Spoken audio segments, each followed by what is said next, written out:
Assalamualaikum warahmatullahi wabarakatuh. Sobat Misteri Sunyi Mencekam. Dalam dunia perdagangan, tidak semuanya jujur. Kadang ada yang menggunakan penglaris atau bahkan meminta bantuan jin atau bantuan dukun dan lainnya, tentunya untuk memenangkan dalam sebuah persaingan perdagangan. Nah, kisah berikut ini yang sudah kami siapkan untuk Anda, sebuah kisah nyata misteri yang berjudul Berawal dari fitnah, berujung santet hingga teluk. Halo teman-teman, apa kabarnya? Aku harap kalian semua baik-baik aja ya. Kali ini aku akan bercerita tentang kisah nyata yang aku alamin sendiri, yaitu ibu kandungku terkena guna-guna santet. Barangkali ada beberapa orang yang tidak percaya dengan santet dan guna-guna lainnya, tapi setelah mengalami ini, aku percaya dengan yang namanya santet.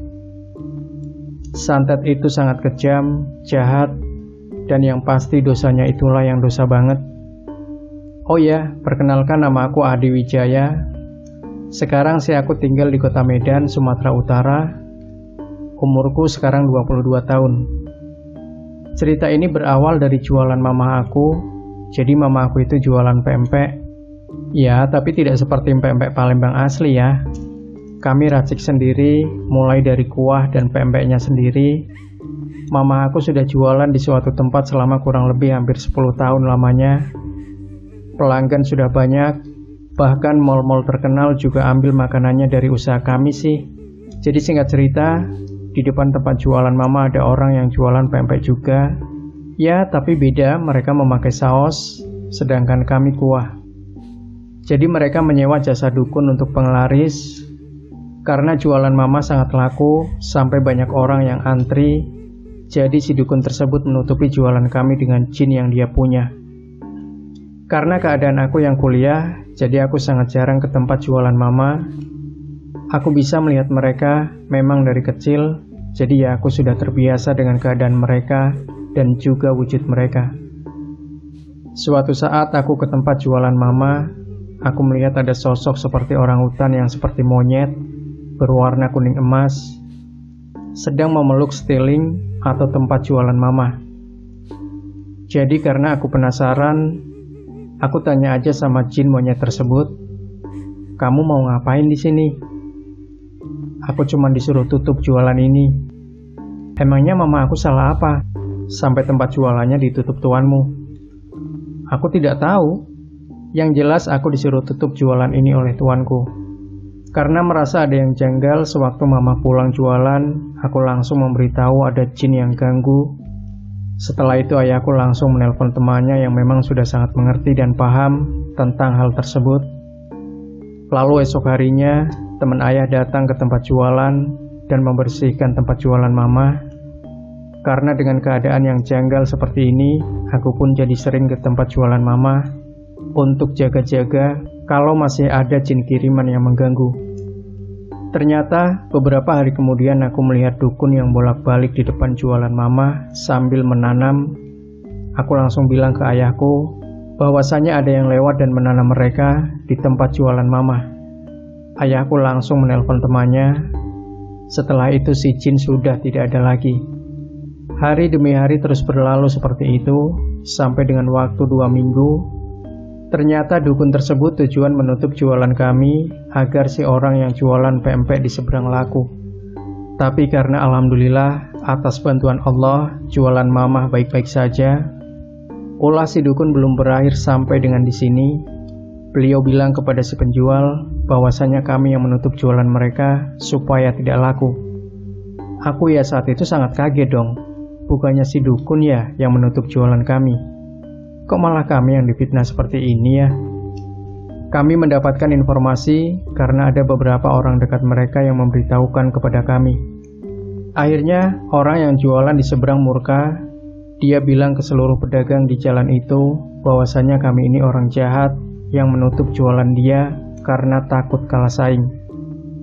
Setelah kejadian tersebut, maka gencatan-gencatan dukun mereka semakin menjadi-jadi. Mereka menyewa dukun untuk menutup jualan kami, bahkan sampai ada dukun-dukun yang di seberang duduk, tetapi yang ngirim jin mereka untuk menutup jualan mama. Karena memang keadaan semakin gawat, Pak Anto temannya ayahku menyarankan kami semua untuk belajar mengasah kami semua mengenai hal-hal gaib. Sedikit info, kami ini satu keluarga memang sudah turun-temurun bisa melihat mereka, tapi kami tidak begitu memperdalamnya. Nah, setelah kejadian ini, kami semua belajar mengasah diri supaya lebih awas kepada serangan-serangan yang akan datang ke tempat jualan, termasuk saya sendiri sih, jadinya lebih terasa lagi. Benar saja, hal yang kami takutkan terjadi. Mereka sudah bukan mengincar tempat jualan, tapi mengincar nyawa kami semua. Mereka menyewa dukun untuk menyakiti kami semua satu keluarga. Kalau orang Jawa bilang sih, santet pring sedapur. Santet yang menghabisi satu keluarga. Mereka menyewa dukun santet bukan hanya satu, tapi banyak sekali. Sampai akhirnya Pak Anto kewalahan karena saking banyaknya serangan puluhan ribu jin yang menyerbu. Pak Anto pun tumbang, terkena serangan para jin. Aku pun terkena serangan-serangan mereka.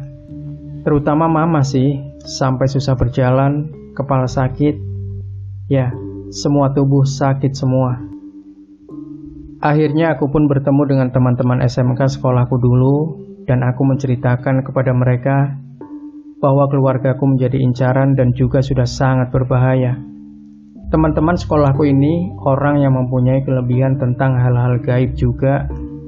Jadi sampai sekarang kami perang terus dan berusaha terus melawan santet kiriman. Mulai dari tahun 2008 sampai dengan 2021 kemarin, kami masih aktif untuk perang melawan santet, dan itu juga yang membuka hati kami untuk membantu sesama yang terkena gangguan santet kiriman. Kalau dijelasin lagi sih sebenarnya masih banyak banget ya ceritanya, tapi mungkin ini saja cukup kali ya. Jadi buat kalian yang bertanya, apakah ada santet yang baik? Jawaban saya, tidak. Karena tujuan santet adalah menyakiti korbannya. Santet tidak ada yang baik.